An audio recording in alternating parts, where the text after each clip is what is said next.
आपल्यासोबत धुळे लोकसभा खासदार शोभाताई आहेत, आपण त्यांना विचारू. ताई काय सांगाल? ताई काय सांगाल आपण? रविवारी ही दुःखद घटना त्या ठिकाणी घडली. मला समजल्यानंतर मी डोंगराळ येथे जाऊन कुटुंबियांची भेट घेतली आणि तिथे अतिशय संतप्त असं वातावरण होतं आणि सगळ्यांची मागणी होती की हा जो नराधम आहे याला आमच्या ताब्यात द्या आणि आम्ही त्याला त्या ठिकाणी मारू. परंतु मी ताबडतोब मुख्यमंत्री महोदयांना तिथून फोन लावला आणि त्यांना मी सदर घटना सांगितली. तर त्यांनी देखील सांगितलं की कठोरातली कठोर शिक्षा आम्ही या आरोपीला त्या ठिकाणी देऊ, कारण अतिशय निंदनीय असं कृत्य त्याच्याकडून झालेलं आहे.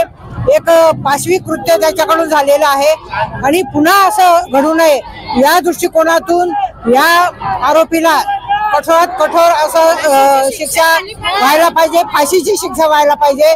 मी 1 तारखेपासून संसदेमध्ये अधिवेशन आहे, त्या अधिवेशनात देखील मी हा विषय मांडणार आहे. कारण सदरची जी काही घटना आहे ती म्हणजे सर्व महिला भगिनी आणि संपूर्ण मालेगावात नाही महाराष्ट्रामध्ये अशी घटना या पुढे घडू नये या दृष्टिकोनातून शासनाने त्या आरोपीला शिक्षा दिली पाहिजे. पण आज 4 दिवस झाले.